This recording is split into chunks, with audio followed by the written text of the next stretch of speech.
Hey guys, tonight we begin with the lacquered doors of the Forbidden City to explore the surprisingly busy and occasionally absurd daily lives of imperial concubines in ancient China. So before you get comfortable, take a moment to like the video and subscribe, but only if you genuinely enjoy what I do here. And let me know in the comments where you're tuning in from and what time it is for you. It's always fascinating to see who's joining us from around the world. Now, dim the lights. Maybe turn on a fan for that soft background hum. And let's ease into tonight's journey together. Imagine being yanked from your silk-covered dreams at the hour when even roosters are reconsidering their life choices. That's how every imperial concubine's day began. Dragged from blissful oblivion by a team of attendants whose job was to make sure you looked divine before you were even conscious. Forget alarm clocks. In the Forbidden City, your wake-up call came in the form of aggressively opened curtains, cold water, and a young maid whispering, "Rise, noble lady," with the enthusiasm of someone deeply invested in your lack of sleep. The other maid? She's already trying to flatten your hair like it personally offended the dynasty. No time for yawning. Yawning was peasant behaviour. You had about 7 seconds to go from asleep to ethereal celestial being. Puffy eyes? Offensive? Messy bun? Treason? Drool? Congratulations, you've just given the eunuch something to laugh about until next Tuesday. And why the rush? Oh, not for the emperor. He's probably off playing board games with his ministers and forgetting half your name. No, this was to impress your colleagues. You know, the other 50 women trying to outdress, outpowder, and outsmirk you for the exact same man. And believe me, palace women could smell weakness like sharks, smell blood in the water, only they had better shoes and worse intentions. So there you sat, like a statue sculpted from anxiety and rice flour, while attendants dabbed you into a state of presentability. One applied rouge. Another spritzed something floral yet vaguely suspicious behind your ears. You weren't sure if it was perfume or powdered deer antler, and honestly, you were too tired to care. Some concubines learned to sleep sitting upright just to maintain their hairdo. Others bribed their attendants for gentler handling, with mixed results. But all of them knew, if you didn't start the day looking flawless, you might end it in disgrace, or worse, in a slightly smaller room. In the grand scheme of palace life, waking up wasn't just about beginning the day. It was about survival. Silent, powdered, well-lit survival. And if you dared to look tired, well, that was basically a death sentence. For your rank, your influence, and possibly your access to the good snacks. After the brutal trauma of being styled into a silk-wrapped deity before sunrise, it was finally time for breakfast. A reward? Not exactly. Breakfast in the Forbidden City was less comfort meal and more silent social combat over congee. Concubines gathered in elegant silence, arranged by rank, importance, and whichever moon sign the empress liked that week. The highest-ranking women got to sit closer to the sunlit side of the room, where the dumplings were still warm. The others, well, enjoy your slightly congealed rice porridge and your cold side-eye. Menus were technically luxurious. Lotus seed paste, bird's nest soup, honeyed buns. But you were expected to eat with the dainty enthusiasm of a sparrow on a juice cleanse. No slurping, no chomping. Definitely no burping unless you were ready to apologize to your ancestors in calligraphy. Even the chopsticks had to be held like they were made of glass and shame. Most concubines developed the skill of eating just enough to avoid fainting, but not enough to appear greedy. A full appetite was considered unfeminine. Ravenous? Go meditate, or sneak some melon seeds under your sleeve and pray no eunuch saw you crunching them behind a pillar. Meanwhile, conversation was an Olympic sport of passive aggression. No one said what they meant. Your hairstyle is very unique today could mean you look like a startled goat, or you're dangerously close to falling out of favour and I'm loving it. Every word was measured. Every compliment a booby trap. If you accidentally implied someone's hairpin looked old, you might wake up demoted to chambermaid. The only safe topic? Praising the emperor, excessively, endlessly. loud enough that a spy passing by might report it. His Majesty's poetry is divine, someone would say, despite everyone knowing the Emperor's verses sounded like they'd been written by a drunk goose. But that didn't matter. Applause ensued. Performances were everything. Authenticity was stored somewhere in a forgotten teacup, and thus the most important meal of the day passed not with joy, but with the dull tension of a room full of ambitious women, pretending they weren't trying to mentally assassinate each other with every sip of tea. After all, it wasn't just breakfast. It was battle in brocade. Once breakfast was over and the passive-aggressive compliments had settled, the concubines moved into the next segment of their day, existing dramatically, but with purpose. This was known as being seen, a delicate ritual of being visible just enough to stay relevant, but not so visible that people started wondering why you were trying so hard. Subtlety, after all, was a palace blood sport. You didn't go marching through the gardens like a peasant late for cabbage duty. No. You glided. Slowly. Deliberately. With at least 3 layers of brocade trailing behind you like the world's most expensive dust mop. Bonus points if your hairpin caught the light just right and temporarily blinded a lower-ranking concubine. Walking through the inner courtyards was a chance to show off your new embroidered slippers, the ones you weren't technically allowed to wear yet, but you were hoping no one would notice, or at least pretend not to. If a noble lady, accidentally, complimented you in earshot of a eunuch with a big mouth, even better. That compliment would be halfway to the Empress before you reached the koi pond. Of course, the real trick was looking relaxed while performing this highly calculated ballet of relevance. Too relaxed, and you looked lazy. Too stiff, and you looked desperate. The sweet spot. Effortless threat. You were not trying to impress anyone. But should the Emperor glance in your direction today, well, thank goodness you chose to wear the good jade. And don't forget the accessories. Each fan flick, each slow blink, each barely concealed smirk was a line in your silent performance. One wrong look could spawn 3 weeks of gossip and a full investigation into whether you were secretly mocking Lady Wrong's tragic attempt at an updo.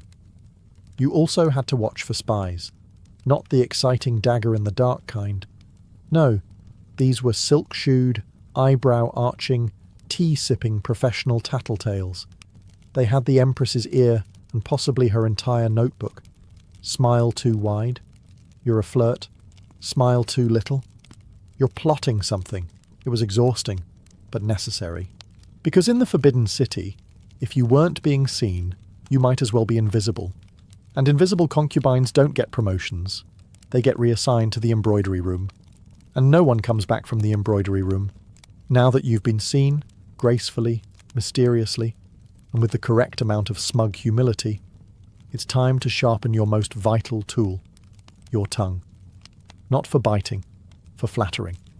Because in the imperial palace, sincerity was optional. Flattery, on the other hand, was policy. If you were thinking, I'll just be myself, congratulations, you'd be cleaning the calligraphy brushes by sundown. The successful concubine understood that truth was for scholars. Your job was to admire the Emperor's poetry like it had been ghost-written by the heavens themselves, even if it read like a toddler's fever dream. Flattery had rules. It had structure.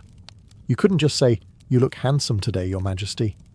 That was the conversational equivalent of handing in a blank exam. No, you needed imagery. Your Majesty's presence today is like the first bloom of plum blossoms after a long winter. There. Now you sound like someone who deserves more hairpins. Of course, you had to flatter the right people too. The Emperor, obviously. But also the Empress, the eunuchs who had influence, and sometimes even your rivals, just to mess with their heads. Nothing says I'm watching you like complimenting Lady Jen's embroidery and watching her spiral into paranoia for a week. But beware, flattery was a double-edged fan. Too little, and you were cold. Too much, and you were fake. Hit that sweet spot where the Emperor thinks you admire him, but doesn't realize you're actively trying to secure next month's Golden Lotus bonus. There were training sessions for this sort of thing. Subtle seminars held over tea, where older concubines passed down the sacred art of looking impressed without rolling your eyes. One flick of the wrist, one graceful sigh, one well-timed, "Oh, your Majesty," and boom. You've just advanced 2 positions in the invisible ranking system no one talked about, but everyone understood. Sometimes the Emperor wasn't even present, but you praised him anyway. To the birds, the walls, the porcelain vases, because you never knew who was listening, and besides, it never hurt to rehearse. After all, in the imperial court, it wasn't about truth. It was about performance, and the best performers got the best robes, or at the very least the warm dumplings. You flattered the Emperor, survived breakfast politics, and walked the palace grounds like a passive-aggressive wraith in embroidered slippers. Now what? Time for hobbies. Or, as they were known in the Forbidden City, mandatory pastimes designed to stop you from losing your mind or stabbing someone with a hairpin. These were less hobbies in the modern sense, no pottery wheel or sourdough starters, and more ladylike skills you better perfect if you want to avoid boredom-based insanity. Embroidery was a favourite. Imagine stitching tiny golden dragons onto silk for 6 hours straight, while smiling as if you enjoy it. Drop a stitch? Oops, that could be symbolic of your loyalty unravelling. Better start over. Calligraphy was another standard. Not just the act, but the gesture of it. Your strokes had to be delicate yet decisive, like your political moves. Bonus points if you wrote a poem about chrysanthemums and managed to sneak in a subtle insult to your rival. Music? Absolutely. Every concubine worth her salt had to pluck the guccine like a melancholic cloud. The notes had to sound wistful, ideally like you missed the Emperor even though you hadn't seen him in months, and he probably didn't remember your name. If your tune got too cheerful, someone might report you for being suspiciously content. Reading was encouraged, but only certain texts. No scandalous romances, no manuals on political theory, just Confucian classics and moral parables where the women were all either dutiful or dead, sometimes both. You were supposed to read these and then reflect on how you, too, could become a virtuous footnote in someone else's biography. Some concubines got clever. They turned their hobbies into performance art, a brushstroke that resembled a phoenix. That meant rebirth, as in, "I'm rising in favour, Lady Wrong, so enjoy that cold corner of the tea room while you can." It was all in the nuance. Of course, many concubines pretended to enjoy these hobbies more than they did. But deep down, they all knew the truth. Hobbies were just royal waiting rooms with fancier cushions. You weren't creating. You were killing time. Artistically, of course. Because at the end of the day, the best you could do was stay busy, stay graceful, and pray the Emperor got bored enough to come looking for you. After a long morning of artful idleness, flattery, and high-stakes embroidery, the concubines entered the most strategic portion of their day, lunchtime gossip. But don't be fooled. This wasn't just casual chit-chat over dumplings. This was espionage in brocade. Palace gossip was more than entertainment. It was intelligence gathering, social manoeuvring, and emotional blackmail disguised as idle curiosity. If someone let slip that Lady Hua was seen crying near the bamboo pavilion, the question wasn't why she was crying. It was, who benefits? Gossip moved faster than the official court memos. Eunuchs, maids, and lower-ranked concubines made excellent couriers. One whispered suspicion in the East Wing could be fully weaponized by tea time in the West Courtyard. If you heard someone say, "I probably shouldn't be telling you this," it meant they'd already told 3 other people and were just warming up. The gossip itself was a buffet of scandal, whose hairpin was found in which corridor, who fainted unexpectedly during music practice, and who was looking pale, a delicate euphemism for possibly pregnant, sick, or plotting something nefarious. Sometimes all 3. But gossip wasn't just about others. You had to manage your own narrative. Spread the right rumours about yourself, and suddenly you were mysterious, favoured, or deeply poetic. Spread the wrong ones, or worse, none at all, and you became forgettable. Which, in palace terms, was just a polite way of saying next in line for obscurity. Some concubines played the game like masters. They planted false stories just to watch others panic. One concubine reportedly started a rumor about her own exile, just so she could return unexpectedly and bask in the dramatic attention. That's not gossip, that's performance art. But gossip came with risk. If your name appeared in the wrong whisper chain, you could be summoned for questioning faster than you could say, "I swear I was only quoting Lady Ping." Denial only made it worse. The best tactic was wide-eyed innocence paired with subtle retaliation, usually via embroidered metaphors or suspiciously generous compliments. Because in the end, gossip wasn't just survival.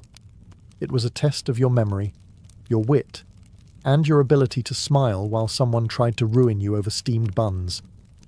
At this point in your daily concubine career, you've flattered, gossiped, and embroidered yourself into a fine spiritual mist. But here comes the real suspense. The evening selection. The emperor's schedule was a closely guarded mystery, known only to a few eunuchs, several diviners, and probably a passing crane. Each day, a lucky concubine would be chosen to serve His Majesty. A phrase that sounds vaguely domestic, but could mean anything from polite tea drinking to, well, ensuring the dynasty continues.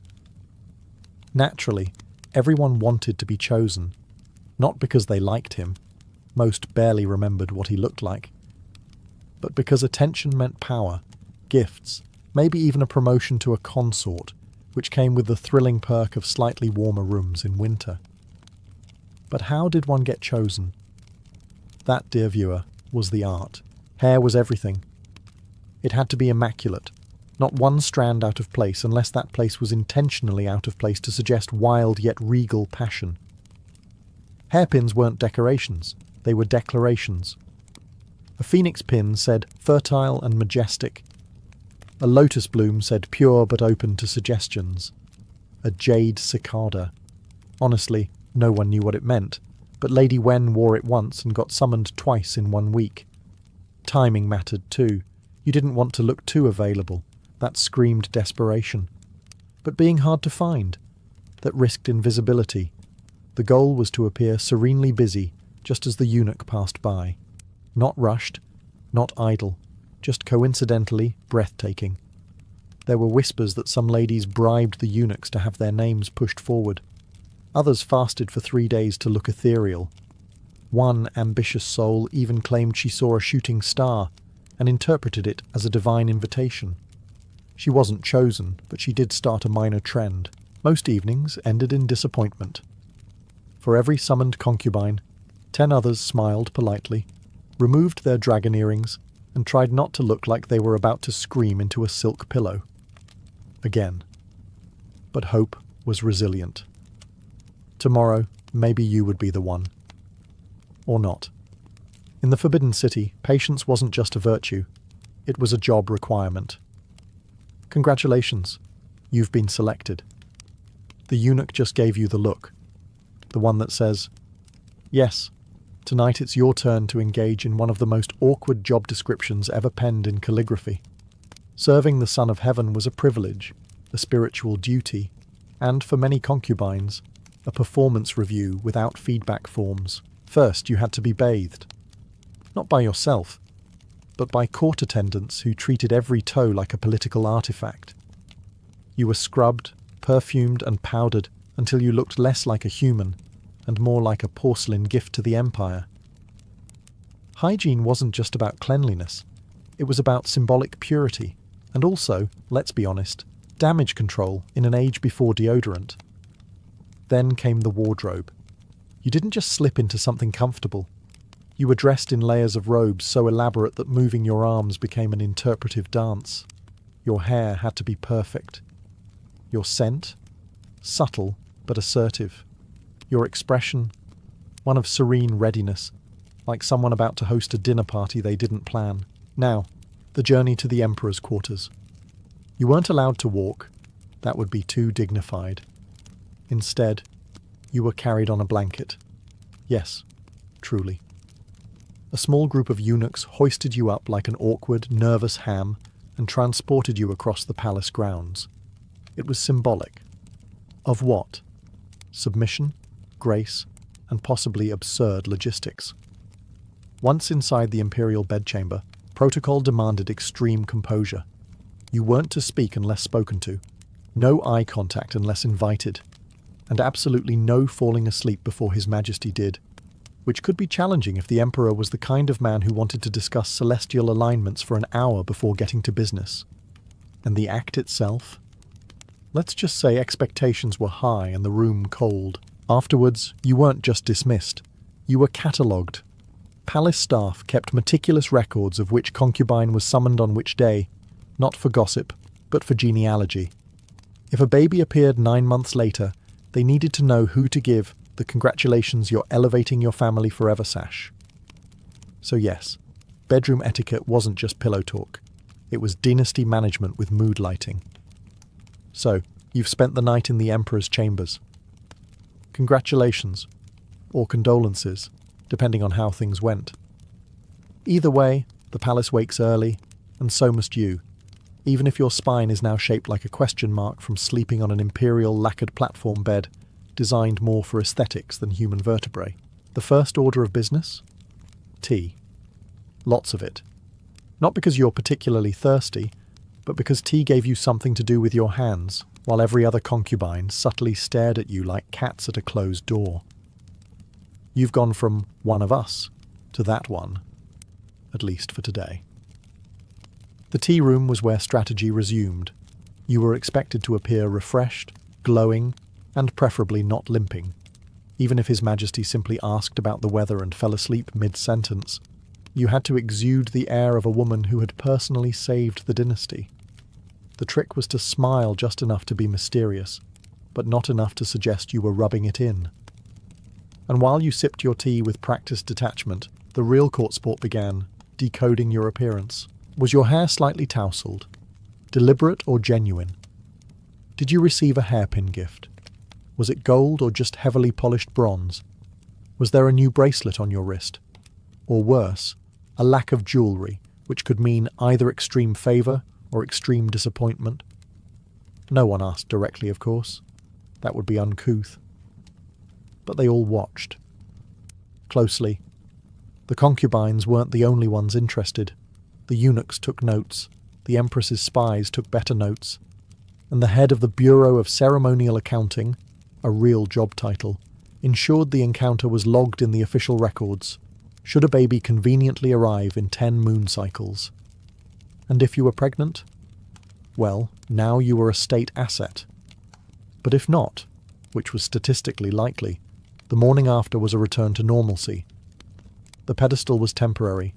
The glares, however, lasted all week, so you smiled, nodded, accepted a suspicious compliment about your complexion, and prepared for another day of waiting, whispering, and politely trying not to go insane. Once you've spent a night with the Emperor and survived the morning tea gauntlet, congratulations. You're officially a threat. Not to the throne, of course. Just to the delicate egos of 100 other women who have also memorized the Book of Etiquette and know 37 ways to express contempt using only a fan. You see, life in the harem wasn't one long beauty pageant. It was a cold war with rouge. Every concubine had ambitions, family pressures, and a firm belief that she was destined to rise above the rest. Naturally, things got poetic, literally. Weaponized poetry became the chosen medium of subtle attack. Because why throw hands when you can throw a verse that questions your rival's virtue using flower metaphors? Let's say Lady May started gaining attention. Suddenly there'd be a poem circulating in the courtyards about a withering lotus blooming far too frequently under the moonlight. Subtle, cruel, and somehow allowed under palace guidelines. These verses were recited casually at tea, embroidered into handkerchiefs, or conveniently forgotten on silk scrolls near important corridors. Public burn, private delivery. No confrontation, just whispers, side eyes, and a shared appreciation for literary backstabbing. Some concubines, especially the more experienced ones, specialized in praise that felt like poison. Your robe is so bold for this lighting. Only someone with true confidence would dare. It's so admirable how you still use rouge from the southern provinces. so vintage. Of course, it wasn't all about words. Gifts were another way to stake your claim. If the emperor gave you a necklace, you wore it everywhere, even during calligraphy practice. If he gave you a rare peach, you casually held it while watching a rival eat a standard pear. And while the empress rarely descended to this level, she had her own arsenal. Icy nods, last-minute demotions, and the occasional reassignment to a more peaceful palace wing. A euphemism for social exile and boredom. But through it all, the rules remained. No open fighting, no shouting, and absolutely no staining the silks with your tears. Rivalry was an art, and like all palace arts, it had to be beautiful, bloodless, and absolutely devastating. When you live in a palace full of politically motivated women and watchful eunuchs, there are only two acceptable coping mechanisms: embroidery and supernatural paranoia. Unsurprisingly, the latter was more entertaining. The Forbidden City was a swirling vortex of omens, dreams, and celestial warnings. A cat sneezed near the imperial koi pond. That was a sign. Your candle flickered while you were thinking bad thoughts about Lady Shu. That meant the ancestors were judging you. Found a red feather in your rice. Definitely witchcraft. Or a rooster. Either way, ominous. Concubines weren't just women trying to climb the political ladder. They were part-time oracles. Every dream you had was treated like a line from a holy script. Dreamed of rainbows? Good fortune. Dreamed of fire? Danger? Dreamed of the emperor? Well, best to downplay that one unless it came with a lucky number. Of course, nothing got attention like claiming to see a ghost. Ghosts were the palace's favourite gossip topic, second only to whether someone's robe colour clashed with their inner balance.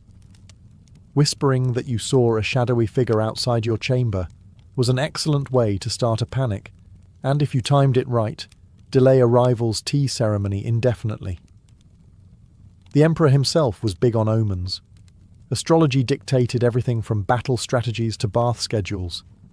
A minor solar eclipse could mean no intimacy for 2 weeks, which, to some concubines, was either a relief or a devastating career setback. And then there were temple visits. Concubines were often sent to pray for the emperor's health, the dynasty's fortune, or, let's be real, for a personal promotion disguised as universal peace. The more incense you offered, the more virtuous you looked. The more dramatic your praying posture, the more likely someone believed your piety wasn't just performative. Some concubines went so far as to cultivate a mystic aura. They'd speak cryptically, gaze meaningfully into lotus ponds, and own disturbingly silent pet birds. It worked surprisingly well. Nothing says, "Don't mess with me," like being the woman who talks to ghosts and once correctly predicted a hailstorm. So yes, spirituality was important, but more importantly, it was useful. Aging gracefully in the imperial harem was less about wisdom and more about slowly becoming part of the wallpaper. Still there, still vaguely respected, but mostly ignored unless someone needed advice on hairpins or which tea reduced bloating. The sad truth? Time was a tyrant, even more so than the emperor. And once your youthful glow dimmed, say around the age of 26, you quietly transitioned from potential mother of heirs to lady of leisure with an uncanny knowledge of embroidery techniques. You didn't get officially fired, of course. This was the palace, not a merchant's stall. Instead, you were elevated to a dignified position in a quiet pavilion with a lovely view of a wall. Promotions in the harem often meant promotions away from relevance. Now, that didn't mean your days were entirely empty. You still had morning rituals, hair to oil, and peach blossom poetry to write with excessive symbolism. But the invitations to the emperor's bedchamber? Fewer and far between, and eventually non-existent. When that day came, the eunuchs would stop including you on the rotation scroll, and you'd pretend not to notice while sipping your chrysanthemum tea with the serenity of someone who'd emotionally checked out 3 dynasties ago. Some elder concubines took this as a blessing. No more scheming, no more rouge-induced migraines, no more worrying about who was sleeping with whom. Others, well, They doubled down on passive-aggressive commentary and became walking cautionary tales for the younger girls. Back in my day, we didn't need jasmine oil to smell divine. We had natural allure and a proper posture. Your new peers, mostly other retired concubines, a few wise old maids, and at least one ex-favourite who now wrote passive-aggressive poetry about longing and revenge. But not all was lost. If you played your cards right, you could become a kind of unofficial harem aunt, the woman the others went to for advice, gossip, or help interpreting cryptic love notes. You were no longer the flame, but perhaps a respected keeper of the ashes. Or at worst, a very quiet, very polite ghost who still got to wear brocade. Being an imperial concubine wasn't all veiled threats and passive-aggressive fan-fluttering. Occasionally, perks fluttered down like petals on a politically manipulated breeze. You just had to know where to look, or at least where to pretend to be looking while eavesdropping. First up, gifts. Oh, the gifts. Silks from the south, porcelain from Jingdezhen, hairpins so sharp they could double as weapons if the need ever arose, and it often almost did. When the emperor was pleased, or merely bored, he'd send elaborate tokens to his favourites. Receiving a swan-embroidered robe? You were in. Receiving nothing? Well, enjoy your tea and obscurity. But here's the trick. It wasn't just about what you got. It was about who saw you get it. Gifts were currency, status symbols, and conversation starters. Oh, this jade pendant. Just something His Majesty had lying around. He said it reminded him of my eyes.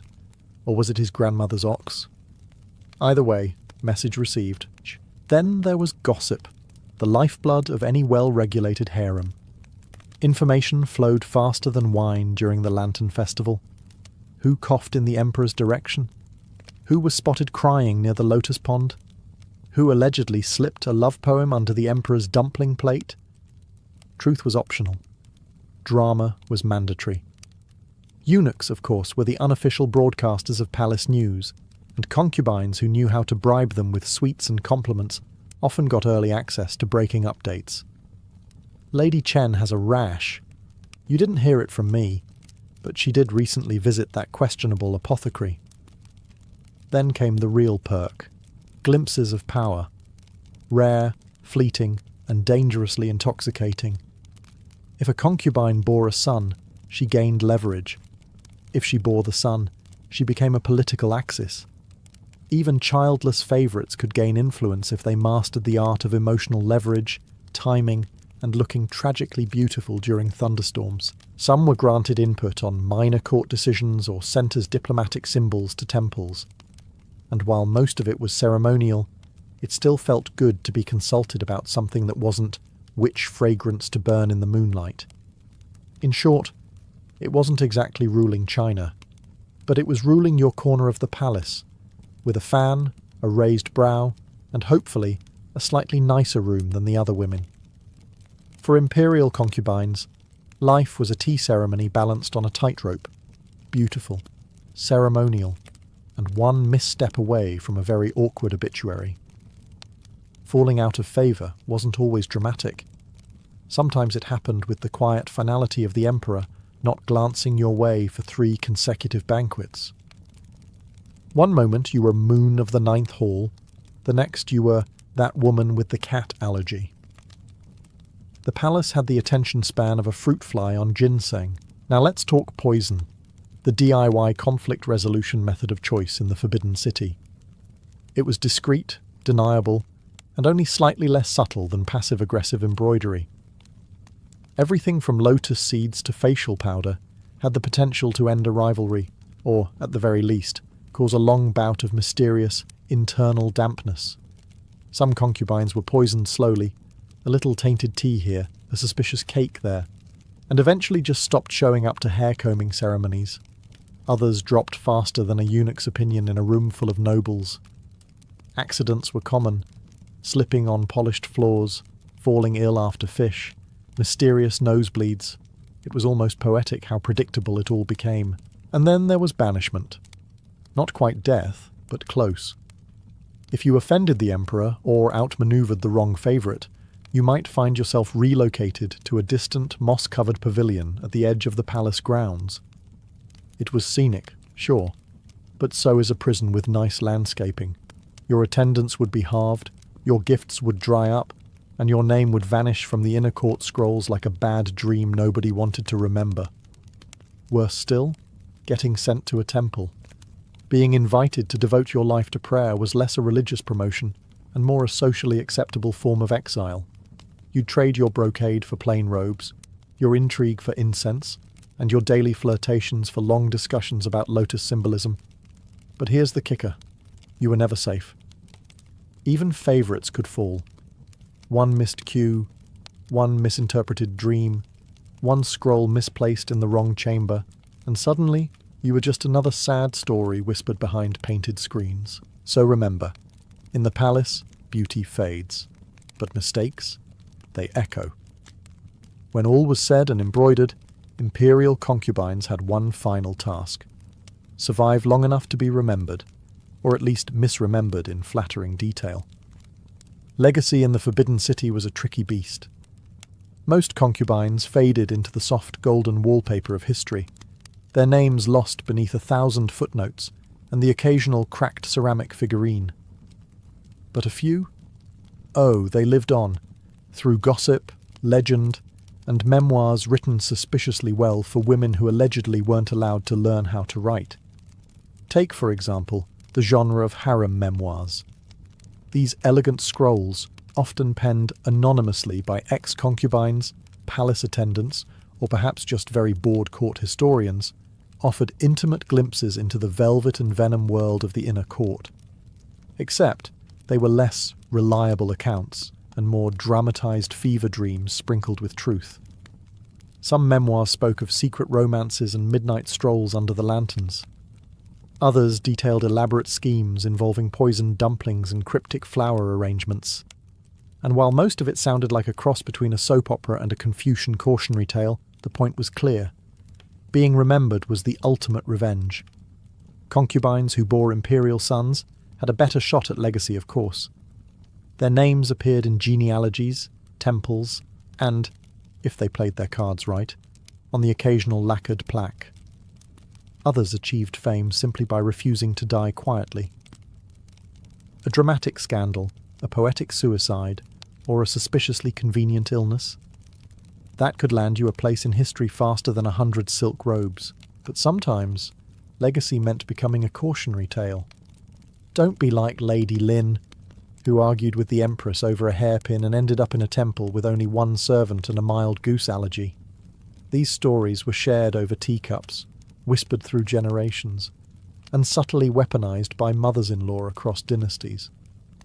In the end, for every remembered concubine, there were hundreds more who drifted away like incense smoke, briefly fragrant, quickly forgotten. But if you're hearing this story tonight, perhaps one or two of them succeeded. They slipped through the cracks of silence, flung open the silk curtains of time, and said, "Hey, I existed, and I had opinions." In the early years of the 17th century, Kyoto was still the refined capital of courtly traditions, where poetry readings, tea ceremonies, and the serene stillness of no theatre held cultural dominance. Into this world of dignified restraint walked, or rather danced, a woman who would shake the very foundations of Japanese performance art. Her name was Okuni, a shrine maiden from Izumo, and she was about to create something so wildly different, so colourful, and so provocative that it would scandalise the elite and captivate the masses in equal measure. Okuni began performing along the dry riverbeds of the Kamo River, a spot where commoners and merchants gathered for entertainment. Her dances were nothing like the rigid elegance of No. They were flamboyant, filled with exaggerated gestures, witty dialogue, and an unashamed flirtation with the audience. She wore dazzling costumes, often mixing male and female garments in bold, playful combinations, and she infused her performances with satire, poking fun at priests, warriors, and even the aristocracy. The appeal was immediate. Crowds swelled, drawn not only by the novelty of Okuni's style, but also by the subversive energy she brought to the stage. She recruited other women, many of them from backgrounds that society liked to keep hidden in the shadows: entertainers, courtesans, and women who knew how to command attention. This early form, known as Onna Kabuki, or women's kabuki, quickly became famous for its sensuality, humour, and irreverence. But in the highly regulated society of the Edo period, where the Tokugawa shogunate sought to control public morality, such performances didn't sit well with the authorities. The shogunate feared that the mingling of actors and audience, often in ways that extended beyond the performance itself, would disrupt public order and corrupt moral values. And they weren't entirely wrong. Kabuki was as much a social hotspot as it was a theatrical experience. By 1629, the government took the predictable step of banning women from performing altogether, citing immorality. But instead of killing kabuki, the ban transformed it. Young boys began taking the stage in wakashu kabuki, imitating the women's style with equally elaborate costumes and makeup. This, however, only led to further scandal, but that's a story for the next chapter. In that brief period before the ban, Okuni's kabuki was a revolution, a vivid explosion of colour, satire, and theatrical daring in a world that had been content with quiet, ceremonial art. She may not have known it, but she had just set in motion an art form that would define Japanese theatre for centuries. When the Tokugawa shogunate banned women from the kabuki stage in 1629, it seemed on paper like a decisive way to curb the immoral energy of Okuni's legacy. In practice, it was like trying to stop a river with a paper fan. The public's appetite for kabuki was already insatiable, and entrepreneurs weren't about to let a little government decree ruin a thriving business. Their solution? Replace the actresses with handsome adolescent boys, wakashu, trained to imitate the elegance, flirtation, and charisma of the original female performers. Wakashu kabuki quickly exploded in popularity. These young actors wore the same dazzling costumes, painted their faces with the bold makeup that was becoming a kabuki trademark, and adopted the same exaggerated gestures and coy expressions that had enchanted audiences in Okuni's day. But there was a twist. Their performances often carried a sharper, more playful energy, and their beauty attracted not only female admirers, but also a significant number of male patrons. The result? Kabuki became even more scandalous than before. Theatres turned into social melting pots where samurai, merchants, artisans, and townsfolk mingled in the charged atmosphere. And while the plays were the main attraction, everyone knew there was just as much activity happening behind the stage curtains. The government's worst fears, that kabuki was blurring the lines between art, seduction, and outright vice, were coming true all over again. The shogunate responded in 1652 with yet another ban, this time on wakashu actors. But instead of killing the art form, it evolved once more. The next phase, Yaro Kabuki, replaced the boys with adult men who would specialize in two distinct roles. Onagata, men who played female characters with stylized grace, and tachiyaku, actors portraying strong male leads. This innovation not only saved kabuki but also gave it one of its most iconic traditions, male actors performing every role on stage, a practice that continues in kabuki today. Still, the wakashu era left its mark. It cemented kabuki's reputation as a theatre of glamour, beauty, and social daring. The bold colours, the intricate costumes, and the charged interactions between performers and audience became permanent fixtures. It also proved something the authorities would never quite learn. Every time they tried to suppress kabuki, they only made it more intriguing. By the end of this turbulent transition, kabuki was no longer just an entertaining diversion. It was a cultural battleground, testing the limits of art, morality, and the shogunate's control. And it was only just getting started. With the wakashu ban in place and adult men now dominating the kabuki stage, the art form entered a phase of reinvention. The most striking development was the rise of the onagata, male actors who specialized in playing female roles. Far from being a clumsy imitation, onagata performance became a highly disciplined craft. These actors studied the subtleties of feminine movement, the tilt of the head, the glide of the feet, and the way a hand might hover over a fan before opening it. Their goal wasn't to convince the audience they were women, but to embody an idealized, stylized vision of femininity, one that existed only in the heightened reality of kabuki. The onagata also transformed costuming and makeup. Layers of silk kimono in vibrant colors were paired with elaborate wigs, some so heavy they required assistants to help the actor move gracefully. Makeup became symbolic rather than realistic. Pale white faces, delicate red accents around the eyes, and subtle hints of pink to suggest youthful beauty. Every choice, from the width of a sleeve to the angle of an eyebrow, carried meaning. Meanwhile, the male leads, or tachiyaku, developed their own conventions.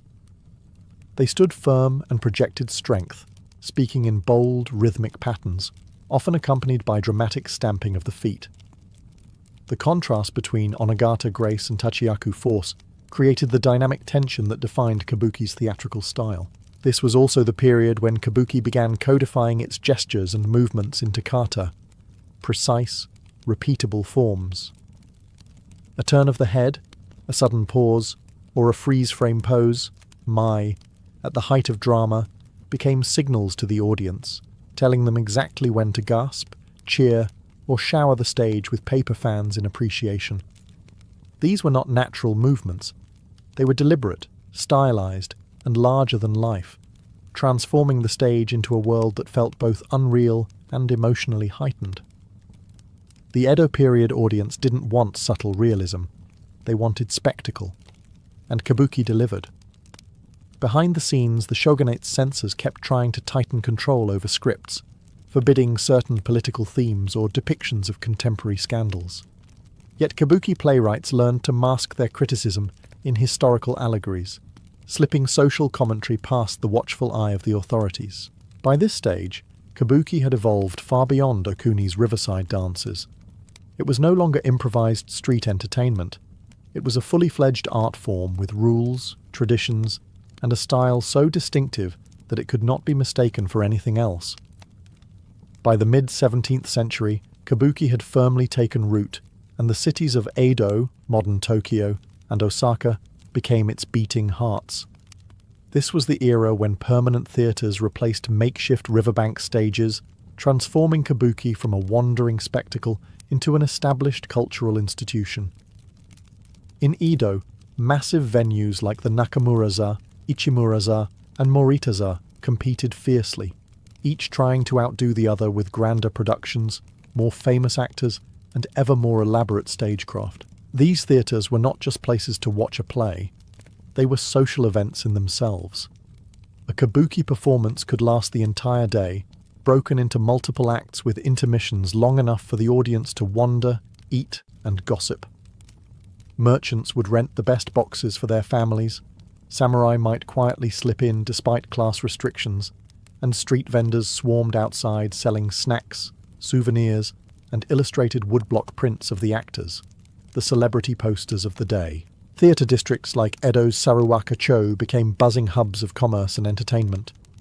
Inns, tea houses, and restaurants sprang up around the playhouses, ensuring that a trip to the theatre was as much about socializing and indulgence as it was about art. Actors, especially the most famous onagata and tachiyaku, were adored like rock stars. Their likenesses appeared on ukiyo-e prints, and their mannerisms and fashion influenced popular trends. Fans copied the way a beloved actor tied his sash or held his folding fan, just as modern fans might imitate a movie star's hairstyle. Meanwhile, in Osaka, kabuki took on a slightly different flavour. The city was the commercial capital of Japan, and its audiences were known for their refined taste. Osaka productions tended to emphasize intricate plots and emotional depth, developing the wagoto style, softer, more romantic acting, as opposed to Edo's bolder, rougher arigoto style. This created a cultural rivalry between the two cities, with actors often travelling between them to prove their versatility. Stage technology also began to flourish during this golden age. Revolving stages, trapdoors, and dramatic costume changes, hikinuki, became standard features, keeping audiences constantly surprised. The result was an immersive experience that blurred the line between fantasy and reality. By the late 17th century, kabuki was no longer just entertainment. It was a central part of urban life in Edo and Osaka. It had its own superstars, fan culture, and thriving commercial ecosystem. For the growing townsman class, kabuki wasn't simply theatre. It was identity, fashion, and the heartbeat of the city. By the late 17th century, kabuki acting had split into two distinct performance styles, each shaped by the cultural character of its home city. In Edo, the bustling shogunate capital full of ambitious warriors and merchants on the rise, audiences wanted something big, bold, and brimming with raw energy.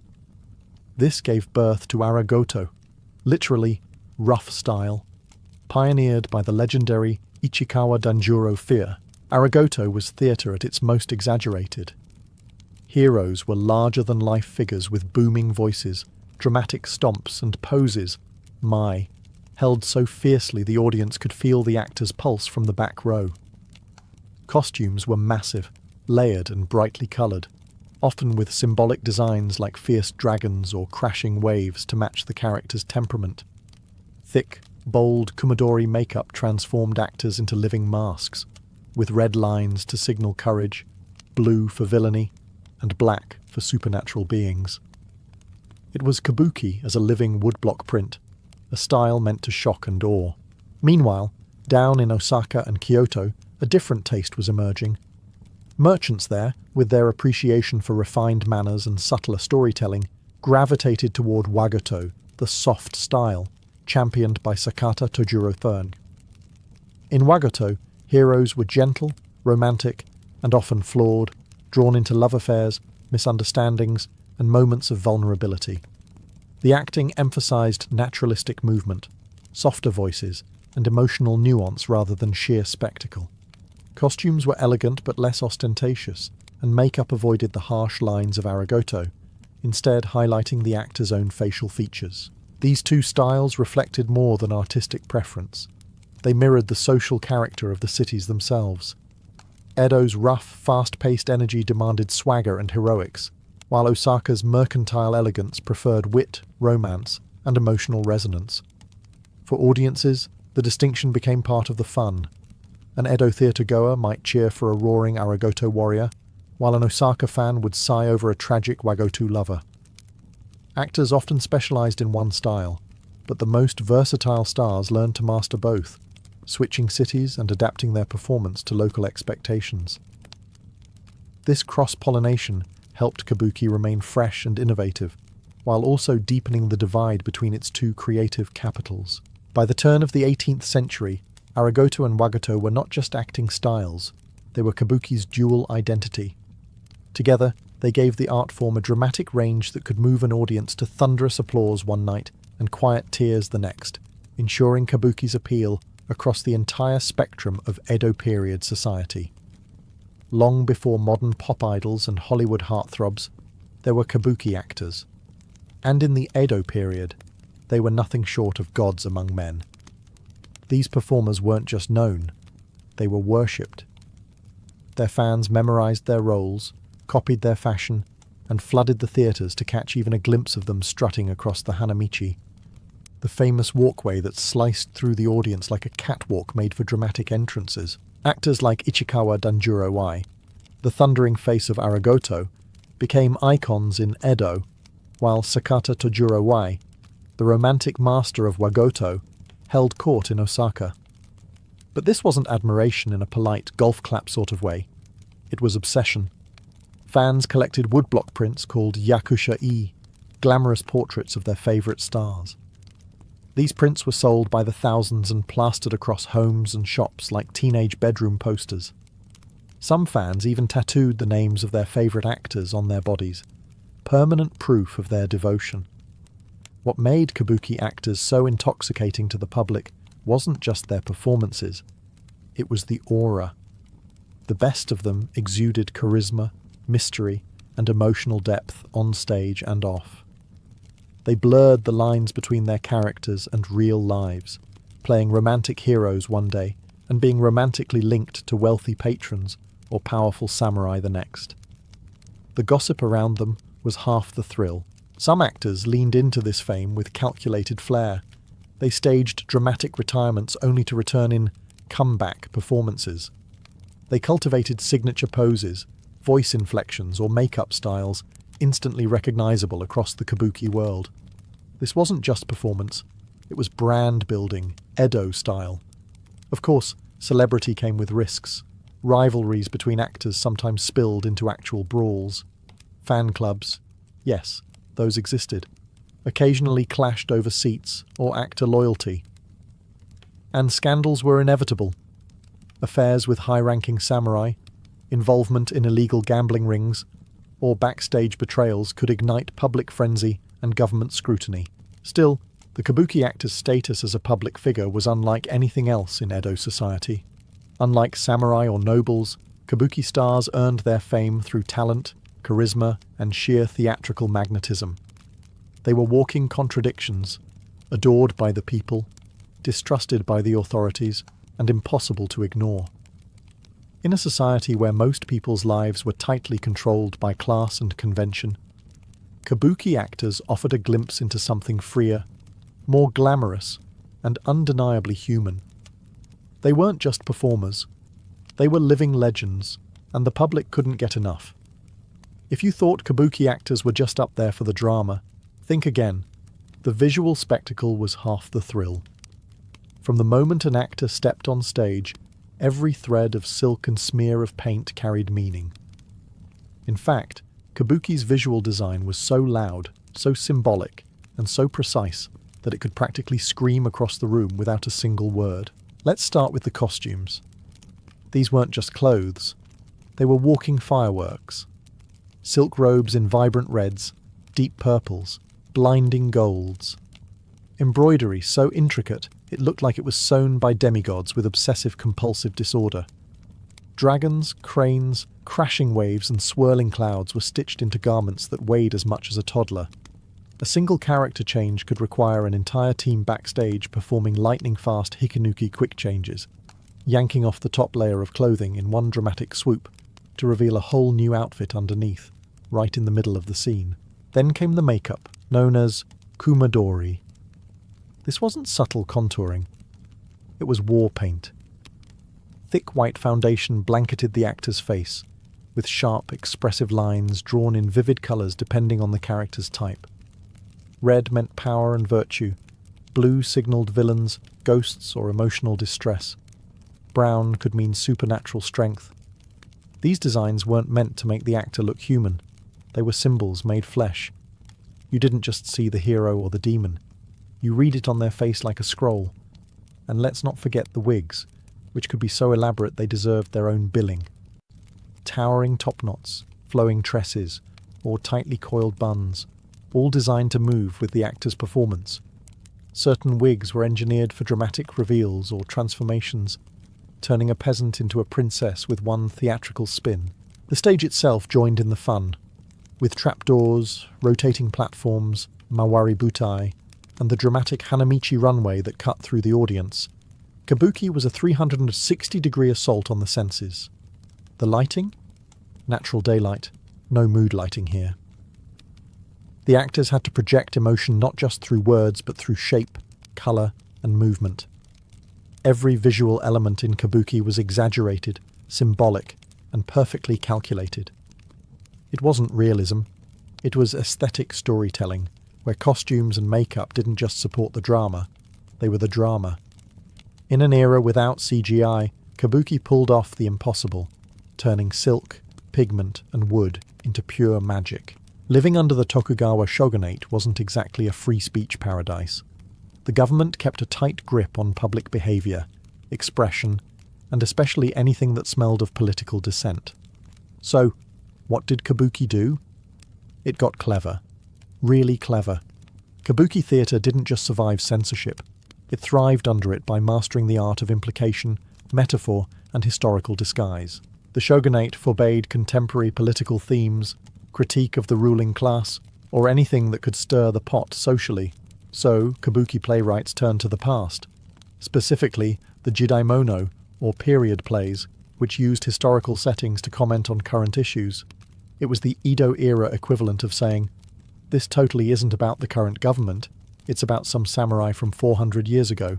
Promise." But the audience wasn't fooled. They knew when a nobleman's betrayal mirrored a recent scandal, or when a villain's cruelty sounded suspiciously like that of a high-ranking official.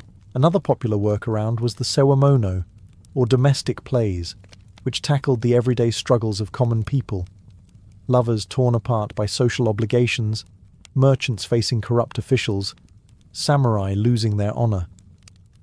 These weren't explicitly political, but they poked holes in the social structure by highlighting its injustices, hypocrisies, and moral contradictions. The audience could see themselves on stage, and they could laugh, cry, or rage in recognition. Even the onagata became part of the subversion. These male actors, playing idealized female characters, often presented women as the emotional and moral heart of the story. At a time when real women were excluded from the stage, and often legally silenced, kabuki gave them voice and complexity through artifice. Was it satire? Empowerment? Both? Probably. Censorship also influenced language and symbolism. Certain phrases, gestures, or costume choices became coded messages.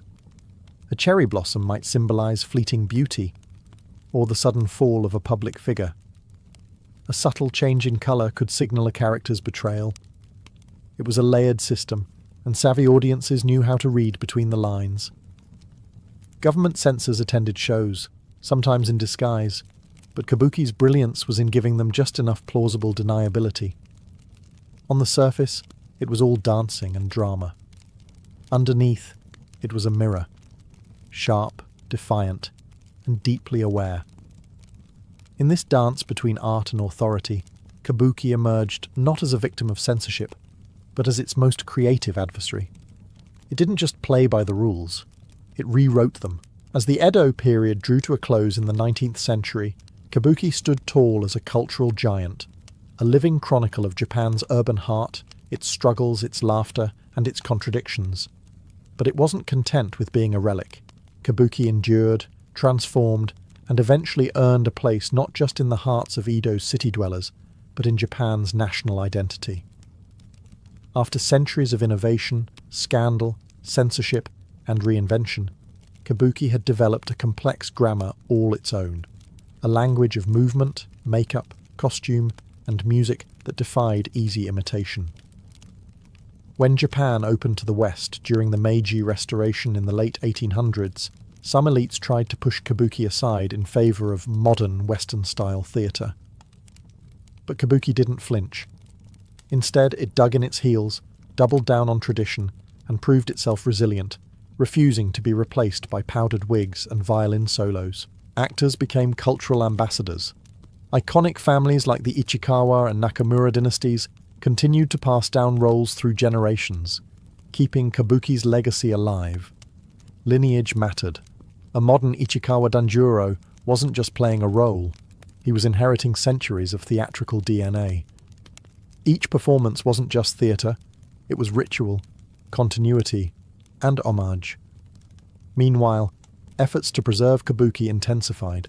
Classic scripts were archived, training schools were established, stage techniques were refined and systematized. By the 20th century, kabuki had not only survived modernization, it had been enshrined.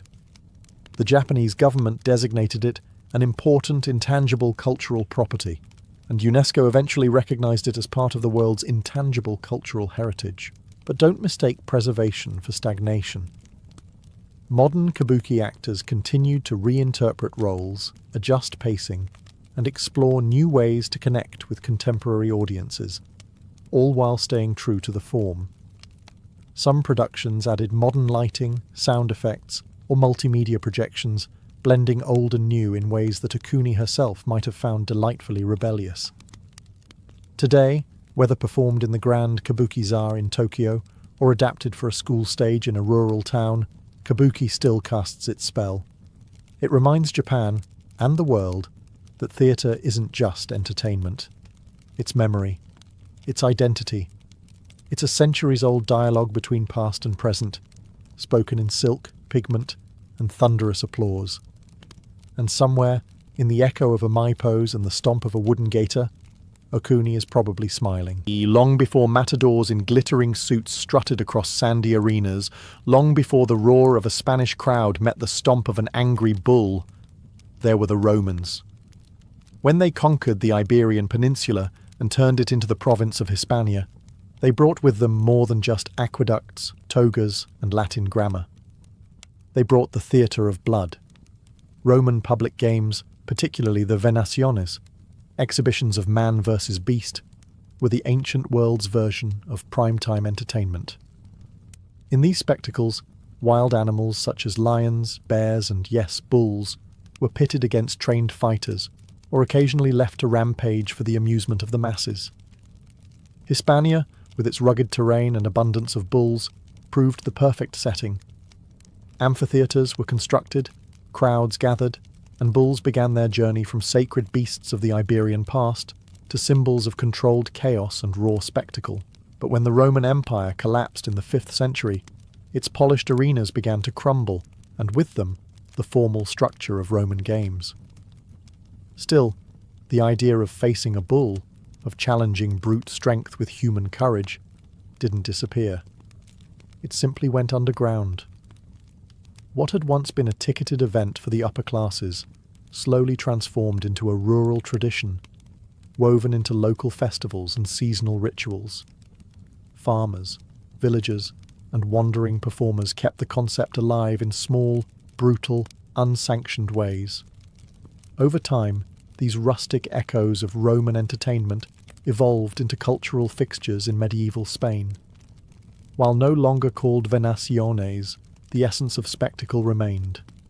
The idea of man versus animal, framed not just as combat, but as art. A struggle watched by the many, often ending in glory or gore. It wasn't yet the bullfight we know today. There were no matadors in gold embroidery, no embroidered capes twirling under the sun. But the DNA of bullfighting, the blending of performance, danger, and public obsession, had already taken root. The Roman passion for drama hadn't died with the empire. It had simply taken off its helmet, grabbed a red cloth, and waited quietly for the Middle Ages to give it a new name. And in the dirt of Roman ruins, among the ghosts of gladiators and the bulls they faced, a uniquely Spanish tradition was beginning to stir. In the year 711, North African Muslim armies crossed the Strait of Gibraltar and began a conquest that would change the cultural DNA of the Iberian Peninsula forever. They brought science, architecture, poetry, and an obsession with horses. While the Moors didn't invent bullfighting, they added an essential ingredient to its medieval evolution: refinement. Theirs was a world of controlled elegance, where the art of the rider was just as important as the thrill of the charge. Under Moorish rule, equestrian skill became a mark of nobility. The caliphs and emirs of Al-Andalus hosted public exhibitions where riders would demonstrate furusia, a code of mounted warfare and chivalry that emphasized agility, posture, and precision. These performances often involved hunting displays with wild game, showing off not just military training, but theatrical flair. The horse was not just a tool, it was a dance partner, and the rider was a performer as much as a warrior. Now enter the bull. Although the Moors revered bulls in some poetic contexts, they were far more interested in showing dominance over animals rather than killing them for sport.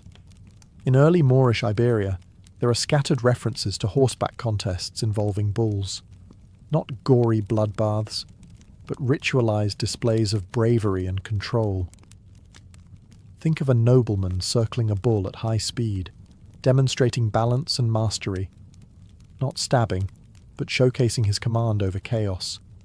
These early contests were not yet bullfighting in the modern sense. They were tests of horsemanship, evolving from military drills into half sport, half theatre.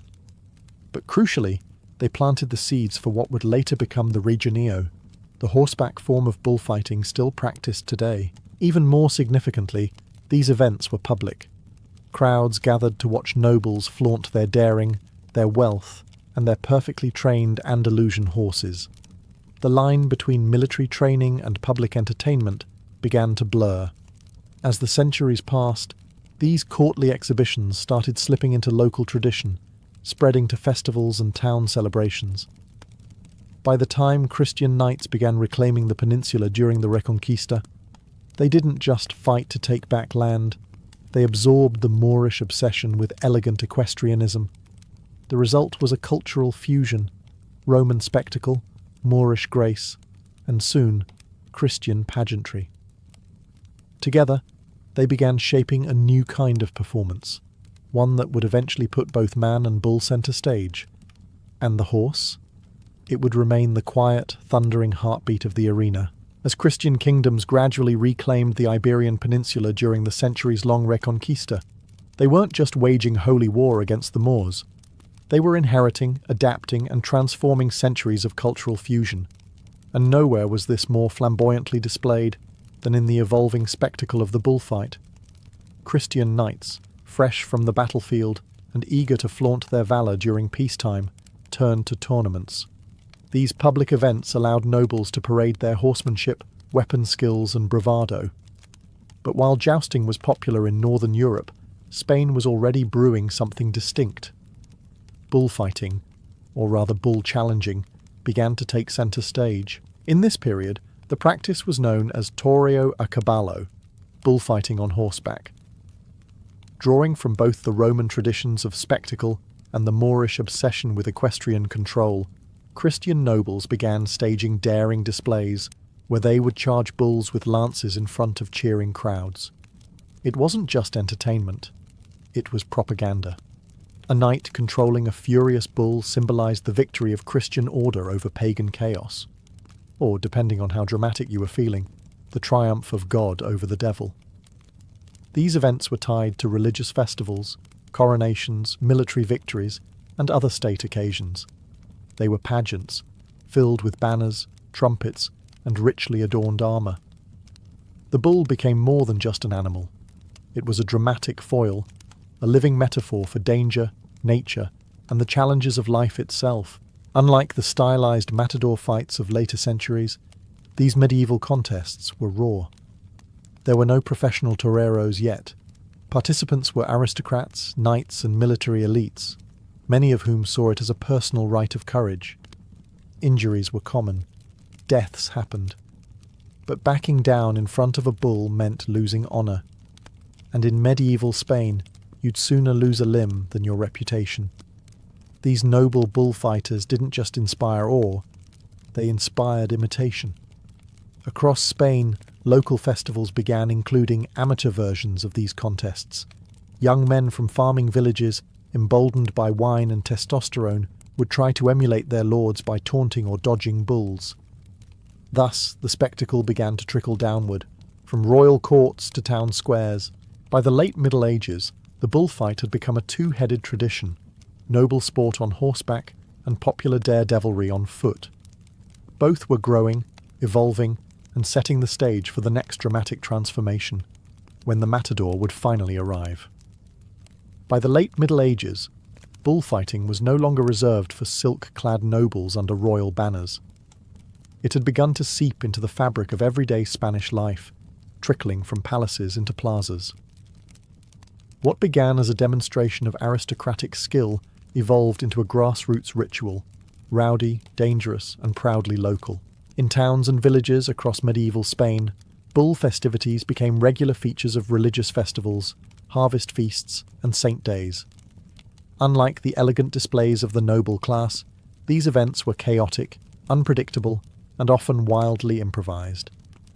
Bulls were released into cobbled streets or crude arenas, and young men, often with no formal training and far too much pride, would charge, leap, taunt, or try not to die.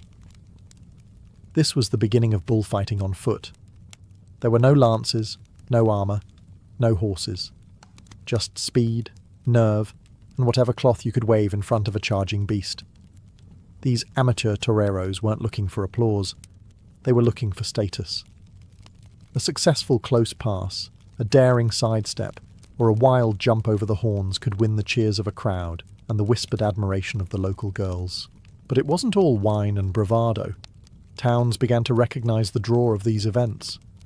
Local leaders constructed wooden barricades, elevated viewing stands, and rudimentary rings. Bull runs, encierros, became traditions, some of which still survive today, like the famed San Fermin festival in Pamplona. Even as they remained spontaneous, these events began to take on structure. Roles were defined. Rules, loose though they were, started to emerge. Crucially, the absence of horses changed everything. A man facing a bull on foot required a different set of skills: agility over force, rhythm over brute strength, performance over power. And with that shift, something new entered the tradition: a theatrical flair. Movements became stylized, costumes became brighter. The crowd wasn't just watching a contest, they were watching a show. This evolution sparked something vital: the professionalization of the bullfighter. As crowds grew and reputations were made, certain men became known not just for bravery, but for grace. They didn't just survive the bull, they danced with it. The knight was fading from center stage. In his place rose a new figure, still courageous, still showy, but grounded, flamboyant, and born from the streets. The seeds of the modern matador had been planted. In medieval Spain, the bull was more than a beast. It was a symbol woven into the spiritual and ceremonial rhythm of life. Bullfighting, as it developed during this period, didn't exist in isolation. It was part of a larger tapestry of religious festivals, civic rituals, and public celebration. And if there's one thing medieval Spaniards knew how to do, it was throw a dramatic, God-fearing party. Almost every town had a patron saint, and almost every patron saint had a feast day. These celebrations often included processions, dances, food, music, and of course bulls. The Fiesta Taurina was less a scheduled event and more an explosion of ritual energy, blending the sacred and the profane into one thundering celebration.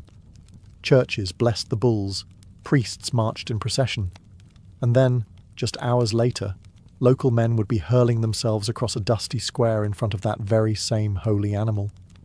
It was theatre, yes, but also devotion.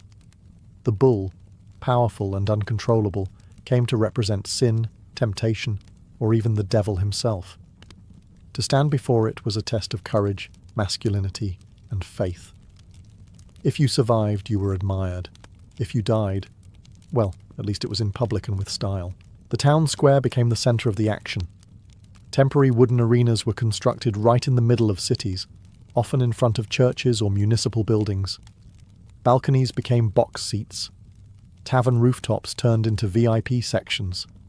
Local nobles watched from above while commoners gathered in the dust, leaning on fences that might or might not hold when the bull got too close. This festival energy also elevated the bull itself. These animals weren't just props. They were bred, trained, and paraded with ceremony. Trumpets would sound, flags would fly. The crowd would hush as the gate opened, and out came the beast, not as a victim, but as a mythic opponent. Each performance, whether bloody, farcical, or breathtaking, became part of a town's identity. Bull festivals were stories told in motion, repeated year after year, building local legends and neighbourhood pride. And as the centuries rolled on, the festival bullfight moved from chaos to choreography. A new rhythm was emerging. The street-level bravery of local heroes began to morph into something more structured, more performative, less a brawl and more a ballet. The bullfight was becoming art. By the late Middle Ages, something remarkable had happened. Bullfighting was no longer just a noble pastime or a village dare. It was evolving into a profession. And with that evolution came a new kind of figure. Not a knight in shining armour or a drunken farmhand in a linen shirt, but a trained performer, a showman, a craftsman of courage. The torero was born. The rise of professional bullfighters didn't happen overnight. It began with reputation. Certain individuals, often from humble origins, started to gain local fame for their consistent ability to face bulls on foot with elegance and control. These weren't reckless fools. They were tacticians. They understood the bull's rhythm, its tells, its patterns. They developed specific techniques, dodges, passes, feints, and gave names to each one. What was once chaos was becoming choreography. The torero wasn't just there to survive, he was there to impress. Style mattered. The way you moved, the angle of your approach, the timing of your steps, all of it became part of a growing code. And the more recognizable these techniques became, the more audiences began to expect and demand them. In short, the crowd was no longer content with luck and blood. They wanted drama. They wanted flair. They wanted technique. It was during this time that we also see the first inklings of specialized training. Young men aspiring to enter the ring would apprentice under seasoned fighters. They'd learn the craft, practice the footwork, and study the psychology of the bull. The art was becoming generational, passed down, refined and preserved like a guild trade. This shift also meant a change in attire. Gone were the rough village clothes or the flashy armour of knights. Early toreros began wearing more flamboyant costumes, influenced by both courtly fashion and theatrical design. Colour and contrast became key, not only for spectacle, but also so every movement could be seen clearly from the crowd. Clothing, like movement, became part of the performance. The torero represented something new in Spanish society, the commoner elevated by skill, not bloodline. He was a man of the people, but with a touch of the divine, capable of facing death not with brute strength but with artistry. And as this figure began to take over the arena, the very identity of the bullfight shifted, from ritual and brawl to a staged duel of grace, danger, and rising fame. While the spotlight increasingly turned toward the torero, there was another equally critical figure in this evolving medieval tradition, the bull itself. Not just any beast would do. As bullfighting grew from scattered village events to a structured, symbolic art form, the bulls had to evolve with it. That meant one thing: breeding. Selective, calculated, and deadly serious breeding. By the late medieval period, certain regions of Spain, particularly Andalusia, became known for producing bulls of exceptional size, aggression, and stamina. These animals weren't accidental champions. Breeders began focusing on specific traits: wide horns, powerful frames, and most importantly, a noble ferocity. The ideal bull didn't just charge, it performed. It moved with purpose, responded to the cape, and displayed a kind of brutal intelligence. A bull that simply ran in circles was a bore. A bull that fought back, read the matador's movements, and adapted in the arena. That was the real prize. Families began to develop bull ranches, precursors to the great ganaderias that still dominate Spanish bullfighting today. These were multi-generational efforts, with bulls raised from calves under strict supervision, their temperaments observed and tested. Not all were selected for the ring. Only the most spirited, and potentially lethal, made the final cut. Ironically, these bulls lived better than many peasants. They roamed large estates, were well fed, and kept in near-wild conditions to preserve their strength and instincts. The contradiction was poetic, a life of peace and comfort, leading to a violent, theatrical death. Breeders weren't just supplying animals, they were shaping the very identity of the bullfight. The unpredictability of the bull was part of the drama, but within boundaries. A good bull needed to be dangerous, yes, but also predictable enough for the torero to perform with grace. This balance between chaos and choreography was at the heart of the spectacle. Over time, certain bull bloodlines became famous. A ranch's reputation could rise or fall based on the performance of a single bull. Just as audiences cheered for star matadors, they began to recognize names of toros bravos, brave bulls who had earned their own kind of fame in the sand. In the growing arena of medieval Spain, the bull was no longer a mere beast. It was a character, a villain, a hero, a test of fate bred in pasture lands under the weight of centuries-old bloodlines, and destined to die beneath a flourish of cloth and applause. As the bullfight grew more organized, symbolic, and spectacular, it needed a proper home. Makeshift wooden fences and town squares weren't going to cut it forever. By the late medieval and early Renaissance periods, Spain began building purpose-designed bull rings, plazas de toros, architectural spaces crafted not just for safety, but for theatrical grandeur. And with that, the bullfight officially moved from folk tradition to national stage. The earliest bull rings were still temporary, circular enclosures built for a festival and then dismantled. But as the events became more frequent and prestigious, permanent structures began to appear. One of the earliest documented was in Zaragoza, followed by others in Seville and Madrid. These were circular arenas inspired by Roman amphitheatres, with tiered seating that allowed thousands of spectators to witness every movement in the sand. The shape of the ring wasn't accidental. The circle allowed the bull to move freely without corners to hide in, and gave the torero full space to perform the faena, the series of passes that would define the art of bullfighting for centuries. The architecture served the drama, wide enough for spectacle, enclosed enough for intimacy, and always built so that the action remained the visual and emotional centre. Each ring developed its own rituals. Some had royal boxes, where kings and nobles could preside over the event. Others had musical ensembles that signalled different moments in the fight. Flags were raised, drums pounded, trumpets announced the entrance of the bull. It was more opera than sport. Importantly, the rise of the bull ring also shifted the expectations of the audience. No longer were they just witnessing a battle. They were attending a performance. As the seating became structured, so did the event itself. The fight was divided into clear stages, with formalized rules, time limits, and choreography. This standardization turned bullfighting into something larger than life, a national ritual enacted across the country, from grand cities to small villages. The Plaza de Toros was more than a building. It was a crucible. Within its walls, centuries of tradition, myth, and raw adrenaline collided. And as these arenas grew in scale and prestige, they elevated the bullfight from provincial entertainment to a defining expression of Spanish identity. A stage where history, culture, and death danced in perfect, dusty symmetry. By the end of the medieval period, bullfighting was no longer just a pastime. It had become a cultural cornerstone, deeply embedded in the Spanish imagination. What began as scattered rituals, nightly games, and village chaos had transformed into a stylized, ritualized spectacle with clear rules, recognized heroes, and a devoted following. The medieval bullfight left behind more than blood in the sand. It left a blueprint for national identity.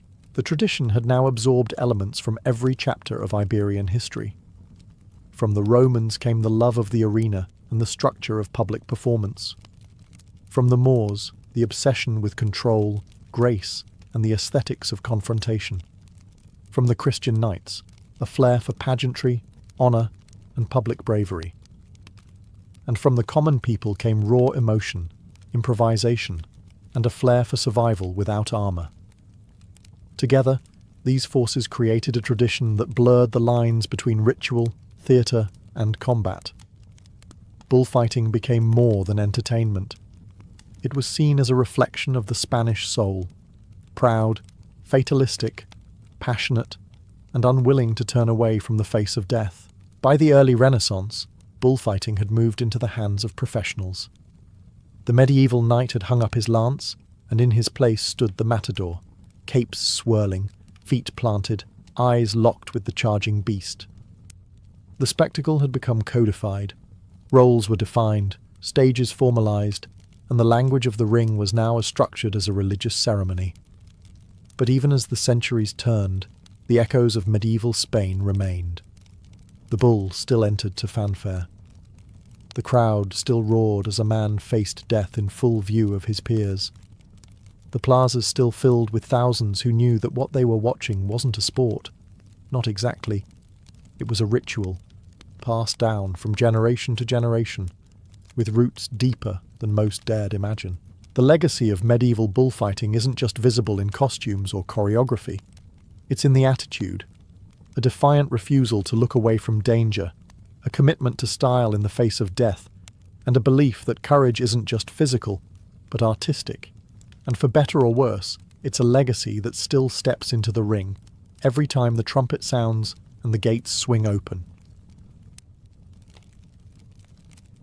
In medieval Ireland, if a weary traveller knocked on your door, you didn't pause to ask who they were, where they came from, or what they wanted.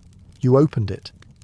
Because in ancient Gaelic society, hospitality wasn't just a virtue, it was a legal obligation backed by one of the oldest legal systems in Europe, the Brehon laws.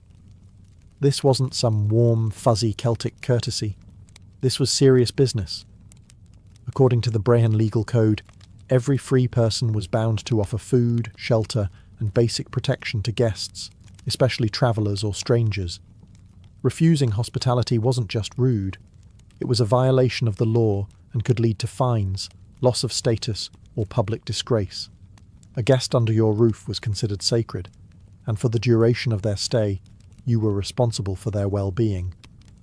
If they were harmed, insulted, or even made uncomfortable, the blame fell on the host. This emphasis on hospitality was deeply entwined with the structure of Irish society at the time. A decentralised landscape of clans, chiefs, poets, and farmers spread across the hills, valleys, and bogs of early medieval Ireland. There were no state-run inns or royal patrols on lonely roads. Travel was dangerous, shelter was rare. The only thing that kept the wheels of society turning, beyond kinship ties, was mutual obligation. Today's guest could be tomorrow's protector, or bard, or judge. But it wasn't only about safety, it was about honour. In a culture where reputation was currency, how you treated guests mattered. A generous host earned praise, prestige, and spiritual reward. A stingy one earned mockery, fines, or worse, a satirical poem from a bard that could destroy your reputation faster than a sword ever could. Hospitality became a kind of social performance, a ritual of food, warmth, and welcome that said, "You are under my roof.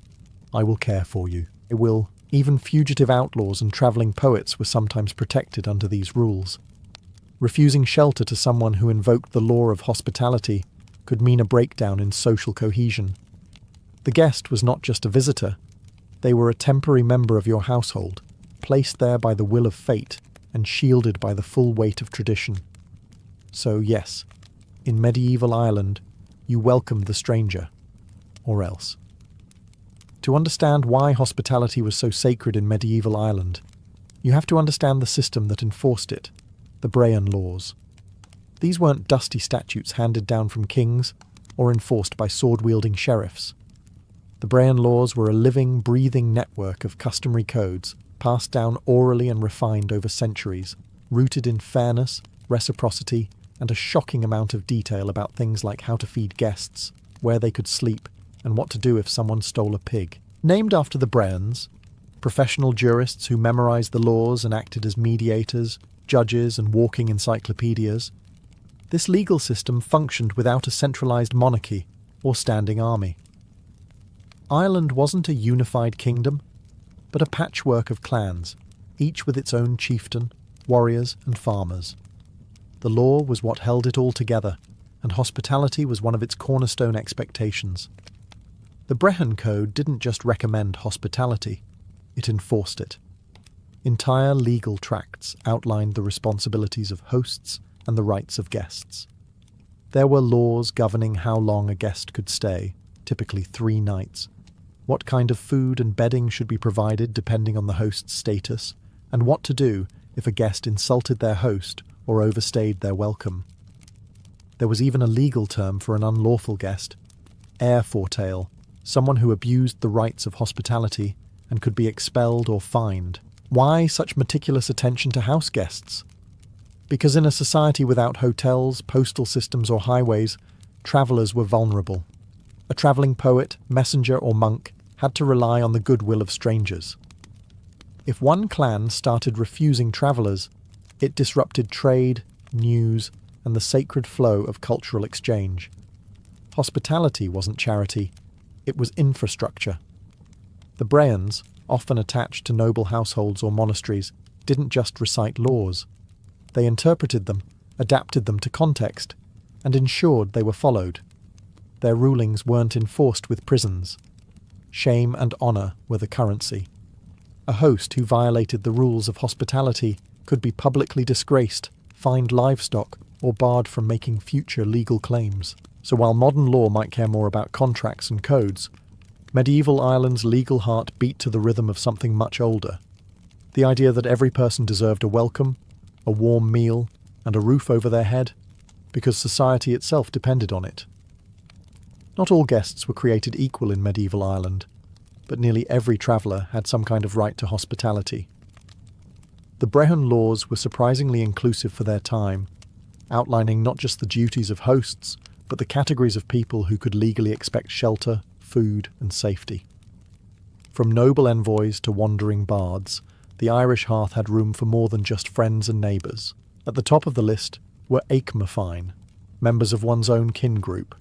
If a cousin 3 times removed showed up at your door dripping from the rain and demanding stew, you were legally obligated to let him in. But kinship wasn't the only passport. Travelling poets, known as fillid, enjoyed near-religious status.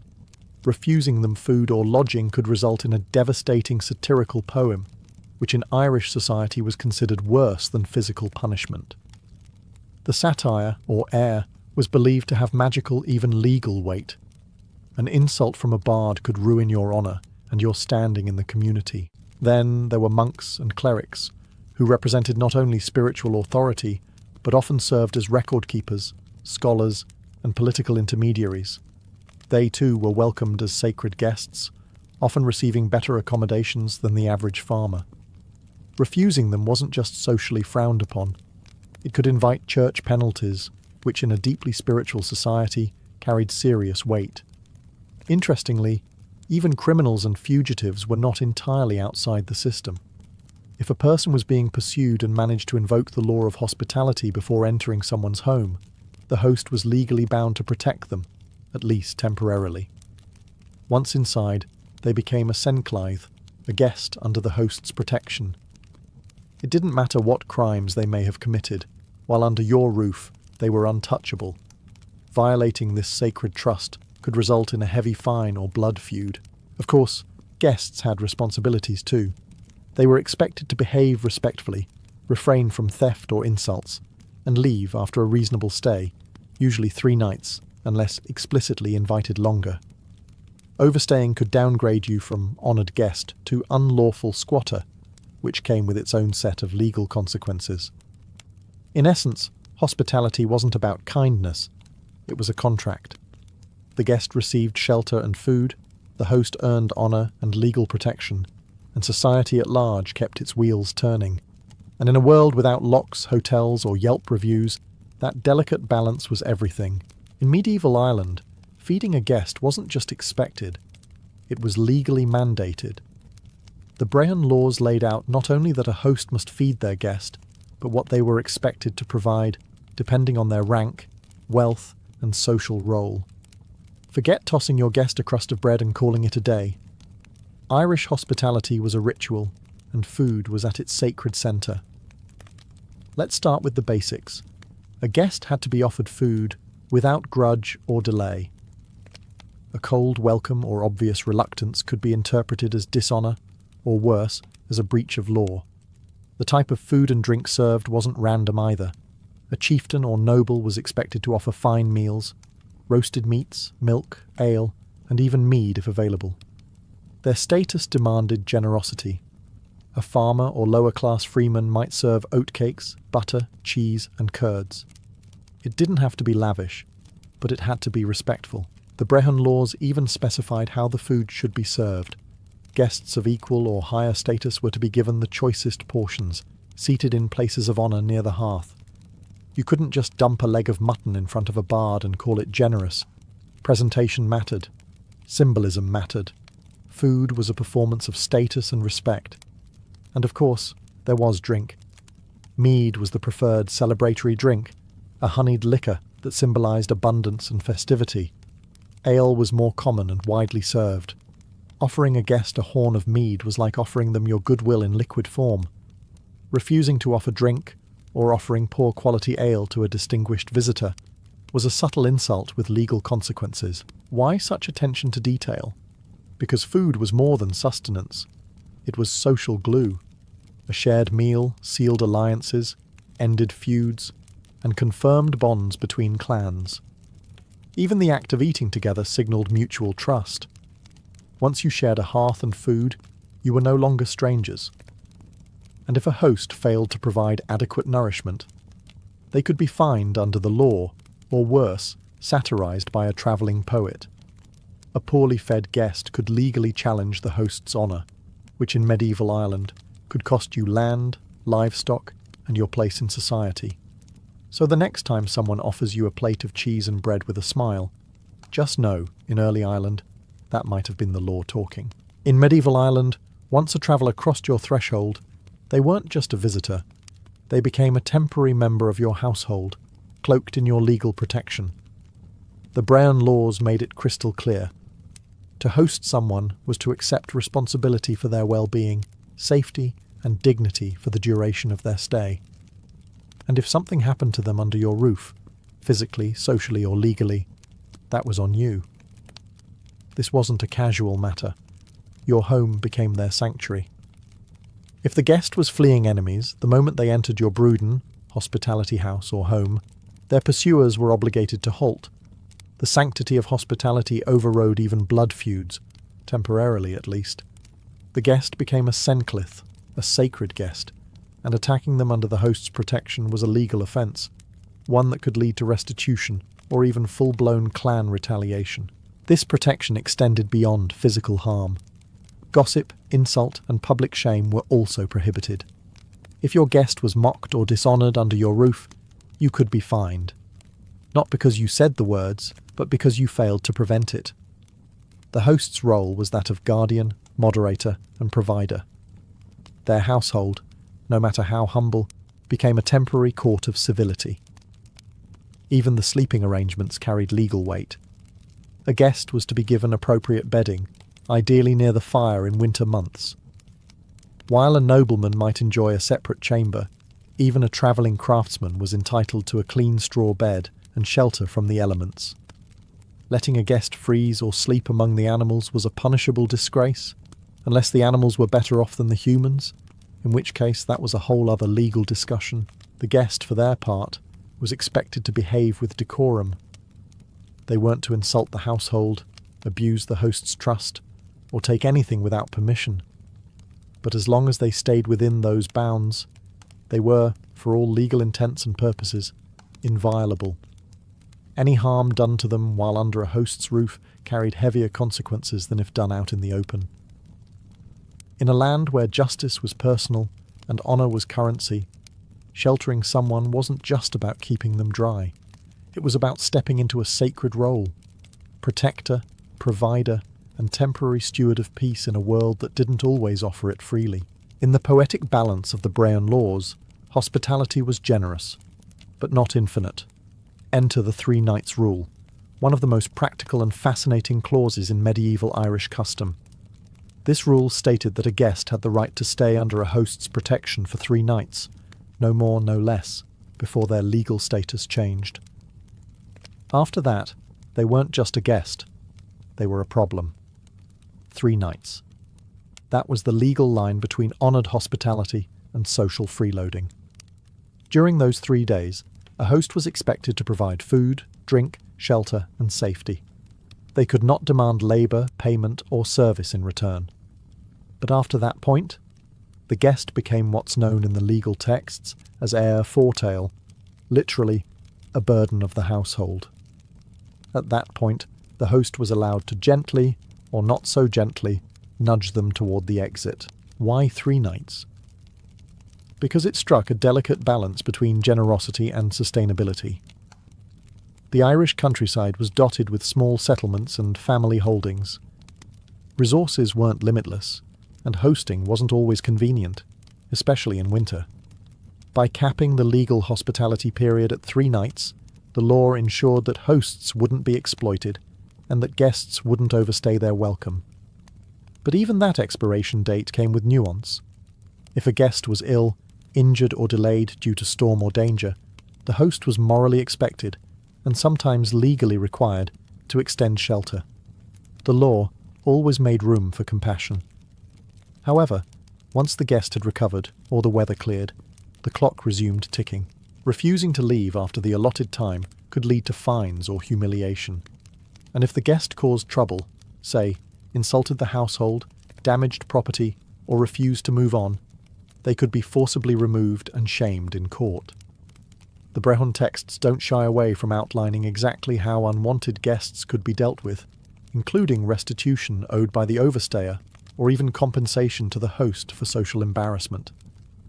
This 3 nights rule gave structure to the unspoken social dance between traveller and host. It preserved dignity on both sides. The guest received what they needed without shame. The host gave freely without fear of exploitation. And when the third sunrise hit, it was time to pack up, say thank you and move on, hopefully with a full belly, a warm heart, and a blessing for the road. In medieval Ireland, there were no glowing tavern signs or roadside inns with jingling bells. Instead, hospitality was embedded directly into the infrastructure of society.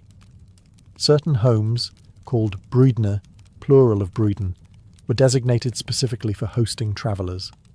These were the original hospitality houses, functioning like community-funded Airbnb long before the internet, or even surnames existed. A brúiden wasn't just any house. It was usually run by someone of means, often a noble or wealthy freeman, who had a legal and social obligation to maintain it for the benefit of guests.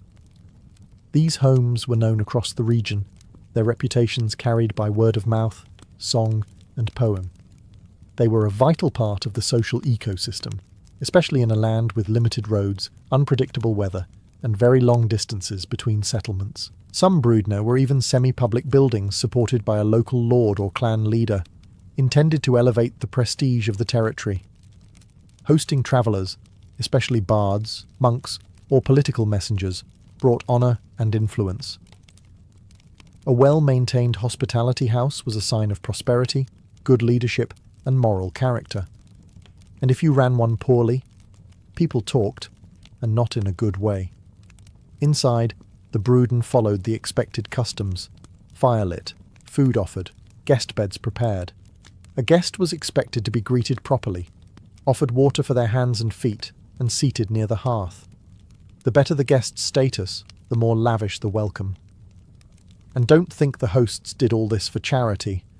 Good hospitality paid back in reputation, alliances, and legal standing. In a land where everything depended on how you were seen by others, that mattered deeply. Interestingly, these homes weren't strictly religious, though monasteries also acted as hospitality centres, particularly for pilgrims or foreign guests. The brúiden system was secular, rooted in social obligation and legal tradition, not divine command. Hosting wasn't just for the pious. It was for everyone who wanted to be seen as honourable, or at least not sued for denying a poet a meal. The brúiden filled the role that hotels and rest stops play today, but with far more personal stakes. You didn't just stop there to sleep. You entered someone's legal and moral space. For 3 days, you shared fire, food, and protection. And for those 3 days, you weren't a stranger. You were a guest. And that meant everything. In medieval Ireland, violating the laws of hospitality didn't just risk legal fines. It risked something far worse: public ridicule by a professional poet. And make no mistake, a poet's insult wasn't just an awkward moment at dinner. It could ruin your life. In a society governed by honour, the sharpest weapon wasn't a sword, it was a stanza. Under the Brehon legal system, poets, fillid, held immense power. They weren't just entertainers, they were legal witnesses, oral historians, and cultural enforcers. Their words had weight, and their verses could build or destroy reputations. So when a poet arrived at your doorstep seeking shelter, turning them away was equivalent to stepping on a landmine. Socially, legally, and sometimes spiritually. This is where the infamous air comes in, the satirical poem or curse. If a host failed to offer proper food, lodging, or respect, a fillid could compose and recite an air targeted directly at them. These weren't random insults. They were finely crafted, memorable, and widely repeated. A well-placed air could spread through a clan like wildfire, turning your name into a punchline and your household into a cautionary tale. The belief was that satire had a supernatural edge. It wasn't just embarrassing, it could physically harm you. Some believed an air could bring disease, poverty, or divine disfavor. The Brehon texts even discuss legal consequences for satire used improperly. That's how serious the system took it. Satire was like a legal spell, and poets were its practitioners. This is why poets were so often greeted with such lavish care. You didn't just fear their power, you respected it. Hosting a bard well could bring long-term benefits.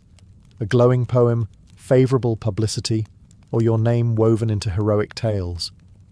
But neglect them, and your name might be immortalised in rhyme for all the wrong reasons. Poor hospitality, then, wasn't just a moral failure. It was an invitation to public shame. Your neighbours would hear about it. Your enemies would laugh about it. And your descendants might still be muttering apologies centuries later. In Ireland, words were weapons, and poets were feared as much as any warrior. So if you found a bard at your door, you'd best clear a space by the hearth and pour the mead fast. Because hospitality wasn't just a law, it was protection from poetry. By the end of the medieval period, Ireland had changed, politically, religiously, even linguistically.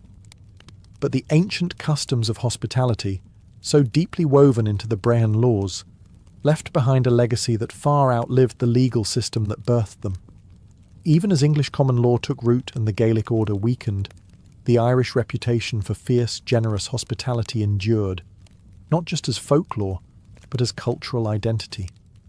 What made Irish hospitality so distinct wasn't just the food, or the fire, or the legal obligations. It was the idea that every person, no matter their origin, carried dignity simply by being a guest, that a stranger could be sacred. That offering shelter wasn't an inconvenience, but a declaration of personal honour. These weren't just laws, they were living ethics, taught around the hearth, recited in poems, and acted out in the muddy roads and thatched halls of a rugged, rain-soaked land. Even today, echoes of this ethos persist. The instinct to put the kettle on, to offer a guest tea and a seat before asking questions, remains a quiet echo of the Brehon Code. In rural villages, the unspoken rules of welcome still breathe through everyday gestures, offering bread without fuss, giving directions with a story, or ensuring no one leaves a home hungry. These aren't just quaint traditions, they're fragments of a legal and moral worldview older than most European states. The destruction of the native Irish legal system under English rule marked the end of the formal Brehon tradition. But hospitality was harder to kill. It migrated into language, song, and behaviour. It survived famine, colonisation, and diaspora. Irish emigrants carried it abroad, to America, to Australia, to the corners of the world, where the stereotype of the welcoming Irish host took root and grew. In truth, medieval Irish hospitality laws were never just about comfort. They were about trust in a world without walls. They were about relationships, social glue, and survival. In a land of shifting alliances, harsh weather, and open roads, welcoming a stranger wasn't a risk. It was a necessity. And so, in the quiet offer of a warm fire, a soft bed, or a shared meal, we glimpse the soul of an ancient law, one that asked not just who you were, but how well you could welcome someone you'd never met.